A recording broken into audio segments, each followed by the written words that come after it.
Hello, Pastor David McKinley here from Central Schwingfelder Church. I was thrilled on Sunday evening to watch my favorite football team, the Kansas City Chiefs, win their fourth Super Bowl, their third in the last 5 years, and this one was a back-to-back Super Bowl win. So there's been a lot of friends and family that have just been thrilled with the Chiefs' new championship. My brother was actually at the Super Bowl game in Las Vegas, and he saw a thriller. Well, as happy as I am about that, I also understand that it is just a game, and we can enjoy professional sports, but we can also be brought back to reality that life goes on, and there is still the needs of every day to help people, to be a blessing, and to follow God. With that in mind, I'm reminded of what Philippians chapter 4, verse 13 says. I can do all things through Christ who strengthens me. And this is a verse that's oftentimes quoted from professional athletes when they are being interviewed, or they might write this verse on their face or on their shoes or something else. And yet, I also understand that maybe the real intention of this verse is oftentimes left out of the discussion.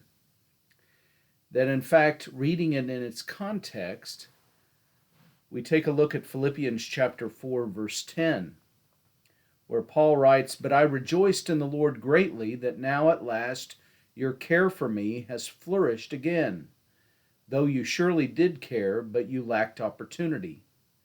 Not that I speak in regard to need, for I have learned in whatever state I am to be content. I know how to be abased, and I know how to abound. Everywhere and in all things I have learned both to be full and to be hungry, both to abound and to suffer need. I can do all things through Christ who strengthens me. So Paul is not necessarily talking about one's ability to do anything athletically or that would stretch his physical limits, but he's talking about contentment, the mind. Can we, in fact, be content when we are needing food, shelter, and clothing? Or can we be content when we have plenty of those things and we want more? So the real test is being thankful and being grateful for what God has given us and not to always want more. So I just wanted to encourage you with those words, that the next time that you think of this verse in Philippians 4:13, remember it applies to contentment. And it's through Christ that we can be content in all circumstances. This Sunday, we will continue our study of the Sermon on the Mount. I will be preaching on retaliation and the ability to love your enemies. And I hope to see you as we will gather for worship at 9 o'clock for our traditional service and at 10:30 for our contemporary service. May the Lord bless you.